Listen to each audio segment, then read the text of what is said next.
Bonjour et bienvenue sur ma chaîne, je suis Natacha Aplegan et sur cette chaîne je partage avec vous plein de choses. Je partage avec vous tout ce que je sais sur l'entrepreneuriat, sur la motivation et sur la beauté aussi.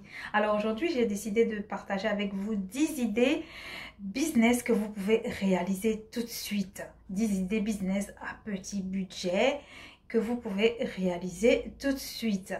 Alors, pour la plupart d'entre nous, pas tout le monde, mais la plupart d'entre nous ont déjà un travail à plein temps dans une entreprise. Alors, ça veut dire quoi? Ça veut dire que vous avez déjà des compétences. Pour comprendre, il faut deux choses essentielles, le temps et la compétence. Alors, si vous travaillez déjà en entreprise, ça veut dire que vous avez déjà une compétence. Alors, le temps, on le trouve. Et je peux vous dire que vous avez du temps. Vous avez du temps 2 heures après le boulot, vous avez du temps, on va dire le week-end, vous avez du temps. Si vous voulez vraiment entreprendre, vous allez trouver le temps pour pouvoir le faire. Et pour ceux qui ne travaillent pas, alors c'est très bien. Alors, la première idée business que je vous propose, c'est le business de la formation en ligne. Oui, la formation en ligne, c'est un très bon business qui ne demande pas beaucoup d'investissement. Il faut juste une connexion Internet et vos connaissances, vos compétences. Vous allez me dire peut-être, je n'ai pas une expertise dans un domaine pour pouvoir donner des formations. Mais je vous assure que avec ce que vous avez comme bagage, ce que vous avez comme compétences, vous pouvez déjà commencer à donner des formations. Vous n'avez pas besoin d'être un expert pour vous donner une formation. C'est comme des personnes qui veulent donner des cours de langue. Tu n'as pas besoin forcément d'avoir un diplôme de professeur des écoles pour pouvoir donner un cours de langue, par exemple. Parce que je sais qu'il existe des plateformes, des sites internet qui demandent à apprendre des langues, que ce soit l'anglais ou le français. Donc, si vous comprenez très bien le français, vous avez l'occasion de donner des cours en ligne à des personnes qui cherchent à apprendre le français. Ça existe. Il faut juste chercher et vous allez voir qu'il y aura des plateformes. J'ai juste un exemple d'entrepreneurs chinois qui veulent vraiment apprendre soit l'anglais ou soit le français pour leur business ou bien même pour permettre à leurs enfants de pouvoir apprendre aussi le français. Ça existe des sites internet qui donnent sur lesquels on répertorie des formateurs de langue, que ce soit français ou anglais. Et c'est très bien rémunéré. Tu peux avoir des plateformes où on vend le cours à 20 euros, 30 euros ou même, bon, on va dire 10 euros, c'est déjà pas mal. Donc, vous pouvez faire des cours en automatique aussi. Il y a des logiciels pour ça. Vous pouvez faire des cours en automatique pour permettre à une personne de passer d'un niveau 0 à au moins un niveau où il peut au moins échanger des mots compréhensibles avec d'autres personnes. Donc voilà, le business de formation en ligne, c'est très bien. J'ai donné juste un exemple pour les langues, mais il peut y avoir plein de choses. Il peut y avoir plein de choses. Je pense même à des écoles je donne un exemple banal de couture, des écoles de coiffure en ligne. Pourquoi pas? Pourquoi pas des écoles de coiffure, de coiffure afro, des coiffures africaines. Voilà, comme toutes les techniques que nous avons ici, nous n'avons aucune école, même en Europe ici, il n'y a pas vraiment des écoles qui donnent des diplômes pour des formations de coiffure en ligne. Alors que si nous, on arrive ou bien vous arrivez à faire des formations de débutants jusqu'à une personne qui peut ouvrir un salon de coiffure, eh bien, ce serait pas mal. Donc, vos compétences, vous pouvez les mettre sur un bon support pour en faire des cours, des formations payantes. Donc, creusez un tout petit peu ou si vous voulez, on peut voir ensemble comment creuser un tout petit peu pour pouvoir établir ce genre de formation. Voilà ma première idée business à faire en ligne. La deuxième idée business que je vous propose, c'est de créer une chaîne YouTube. Oui, pour créer une chaîne YouTube.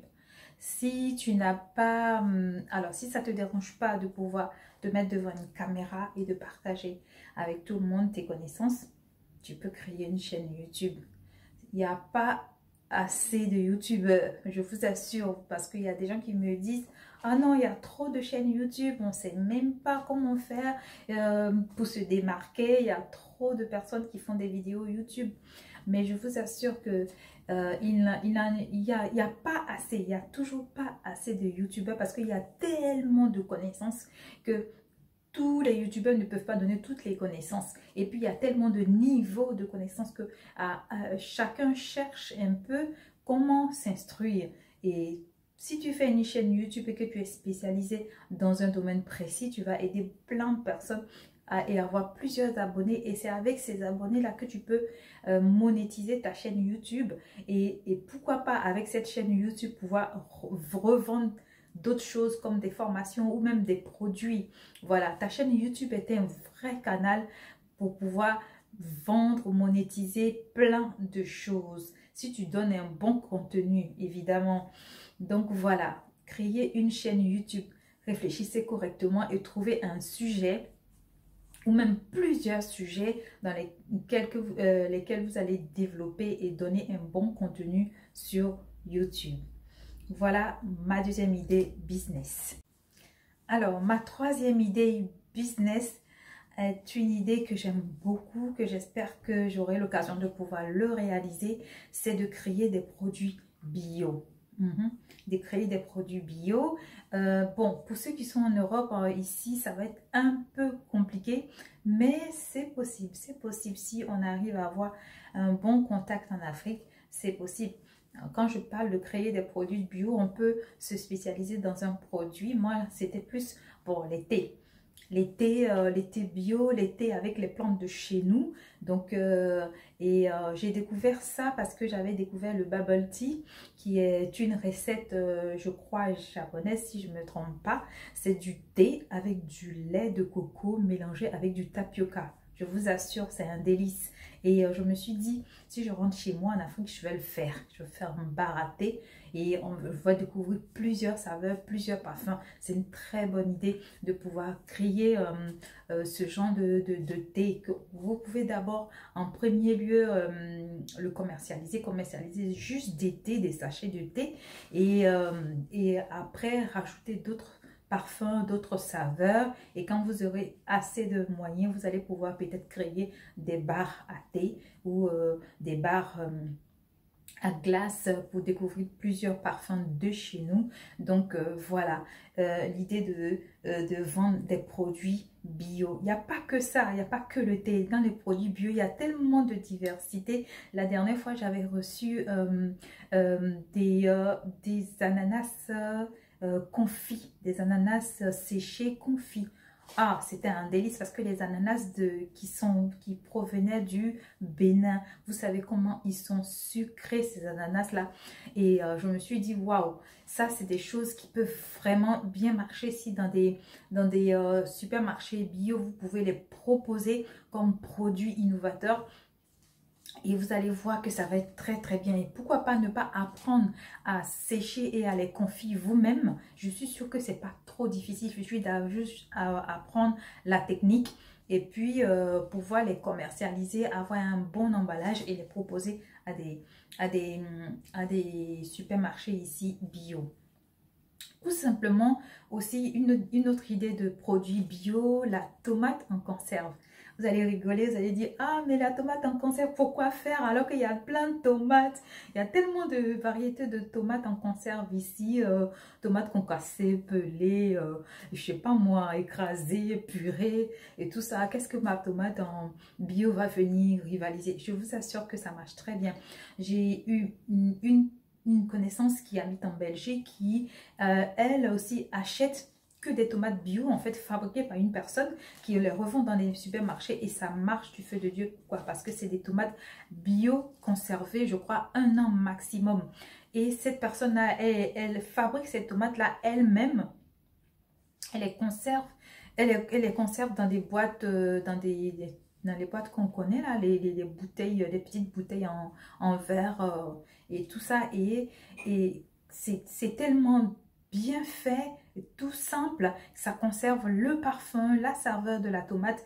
Et je vous assure que c'est des choses que tout le monde veut parce que il n'y a pas d'additifs, il n'y a pas de conservateur, il n'y a pas de produits chimiques. Moi, je donne juste l'exemple de la tomate. Ça peut être autre chose, ça peut être des herbes séchées, ça peut être des épices mélangées, ça peut être une recette d'assaisonnement, je ne sais pas, n'importe quoi. Mais tout ce qui est produit bio, ça peut marcher et ça peut marcher en commençant par le bouche à oreille. Tout dépend de comment on communique autour de ce produit. On peut faire un gros boom, page Facebook, Insta, chaîne YouTube, pas seulement pour un produit, mais pour plusieurs produits bio et mettre en avant un seul produit bio. En bref, je ne donne pas une technique marketing, mais je vous assure que si on réfléchit vraiment sur la vente de produits bio, ça peut marcher. Voilà ma troisième idée business que je vous propose. Alors, pour la quatrième idée business que je vous propose, c'est l'idée du business en immobilier. Alors, quand je parle de business en immobilier, c'est quoi? C'est pas forcément d'acheter une maison et de la revendre. C'est pas aussi de construire une maison pour la revendre. Non, je parle de business en immobilier petit budget, c'est-à-dire c'est de proposer vos services. Proposer vos services en tant qu'agence immobilière, mais c'est pas vraiment le statut d'agence immobilière. Ça sera un peu comme quelqu'un qui met en relation des clients et des propriétaires, des locataires plutôt et des propriétaires. Et surtout des locataires qui viennent de l'Europe ou des personnes de la diaspora qui viennent passer leurs vacances en Afrique, ou simplement des personnes qui ont des biens, des gens de la diaspora qui ont des biens en Afrique et qui ont besoin de quelqu'un de confiance pour suivre par exemple l'évolution de leurs travaux, l'état de leur maison. C'est vrai qu'il existe des agences immobilières, mais il arrive quelquefois, il y a beaucoup encore de propriétaires qui n'ont pas encore pris l'habitude de confier leur maison à une agence immobilière parce que tout simplement ils se disent j'ai une seule maison, pourquoi est-ce que je vais encore aller payer les services d'une agence immobilière, alors que vous ponctuellement comme ça vous pouvez de temps en temps aller faire l'état des lieux de sa maison, voir comment c'est et voir une personne de confiance, un peu comme un détective privé mais en immobilier, vous voyez, je ne sais pas si vous comprenez un peu ce que je veux dire, quelqu'un qui suit des travaux de d'autres personnes ou qui va comment on appelle, surveiller ou voir l'état d'un bien d'une autre personne et qui... Voilà, vous proposez un service comme ça aux personnes qui ont des biens immobiliers. Donc ça aussi, ça marche très bien pour les personnes de la diaspora, ou bien même suivre à distance l'évolution des démarches d'une personne qui veut acheter une autre maison. Voilà, mais dans ce cas-là, il va falloir vraiment trouver une stratégie ou quelque chose qui va construire une confiance autour de vous pour pouvoir rassurer celui qui est en train d'acquérir le bien. Donc, il va falloir être très sérieux.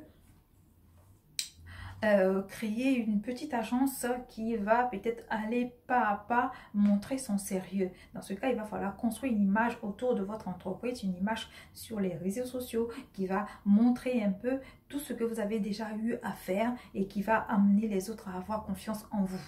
Voilà, et voilà, il y a plein de stratégies qui peuvent vous aider à pouvoir asseoir cette confiance-là et être transparent vis-à-vis de ces personnes-là. Il y a du potentiel dans l'immobilier. L'immobilier, il n'y a pas que les maisons. L'immobilier, il n'y a pas que les terrains. Il y a aussi des champs. Il y a des gens qui ont des cultures. Il y a des gens qui ont loué leur terre à d'autres personnes et il y a encore plein de choses comme ça que vous pouvez proposer. Donc tout ce qui concerne l'immobilier, vous pouvez en tirer aussi un business. Ok, alors donc si vous avez des questions, si vous voulez qu'on creuse encore plus, on peut voir ensemble comment s'y prendre. Ok, n'hésitez pas à m'écrire, à me poser des questions ou à revenir vers moi inbox. Pour la cinquième idée business, je vous propose la fabrication d'emballage. La fabrication d'emballage, aussi un business à prendre. En Afrique, je vois beaucoup de personnes qui fabriquent plein de choses, que ce soit la nourriture, que ce soit les accessoires, que ce soit, comment on appelle, les vêtements, que ce soit dans les marchés, dans les supermarchés. L'emballage, vraiment, vraiment, il y en a beaucoup à faire dans l'emballage. La présentation de l'article est très importante. Il va falloir travailler le packaging que vous avez dans toutes les surfaces. Alors du coup, vous avez vraiment beaucoup de clients en fait potentiels à qui vous pouvez proposer des packaging qui vont très bien aller avec leur activité. Alors, quand je parle de packaging, je parle d'emballage, je parle de toutes sortes d'emballages, que ce soit des emballages pour des vêtements, en allant dans des boutiques, il y a plein de boutiques, il y a plein de petites boutiques en Afrique parce qu'on n'a pas encore acquis cette culture de pouvoir acheter en ligne en Afrique, mais les boutiques physiques, vraiment, très souvent, ils n'ont pas vraiment des jolis emballages. Quand vous prenez des emballages je dis n'importe quoi, je ne suis pas en train de faire la pub de Zara, des emballages de grandes enseignes ici. Vous voyez comment ils travaillent sur leur packaging et tout ça. Mais en Afrique, on est encore, bon, peut-être que maintenant ça a diminué un tout petit peu, mais on travaille toujours avec des sacs plastiques. Il faut proposer des packaging à des entreprises, des petites entreprises ou des moyennes entreprises en leur proposant un packaging avec un joli design. Donc, je peux vous montrer un exemple de packaging. Donc, quand je vous parle d'emballage, je vous parle de ce type d'emballage en fait. Pas forcément comme ça, mais de ce type d'emballage où, vous savez, quand vous partez en fait vos emplettes dans des grandes enseignes, c'est marqué Chanel, c'est marqué... Et bien, c'est dans ce type d'emballage carton qu'on vous met vos articles. Et c'est des idées hein, à prendre puisque ça marche. Donc, il faut les prendre, ces genres d'idées-là. On n'est pas forcément obligé d'avoir un design européen. On peut avoir un joli design qui ressemble vraiment à l'Afrique ou bien à la marque. Ou voilà. Donc, vous pouvez proposer cela. J'avais rencontré une dame qui faisait, en 2018, on a eu une réunion pour les entrepreneurs au niveau de Cotonou et on avait rencontré une dame qui vendait de la viande séchée. En fait, c'est une spécialité du Niger et elle arrivait vraiment à vendre parce qu'elle avait un joli packaging. Elle avait bien emballé, c'était de la viande séchée au soleil, hein. Rien de spécial avec assaisonnement, je sais pas, au piment ou je sais pas quoi. Mais la dame, elle avait tellement de jolis emballages que tout le monde, non seulement voulait goûter, mais voulait emporter, acheter et emporter pour pouvoir peut-être garder en souvenir ces emballages. Donc, c'est aussi un moyen de vente, un moyen pour attirer des clients. Et c'est aussi très important pour le commerçant qui veut bien vendre d'avoir un joli packaging. Voilà.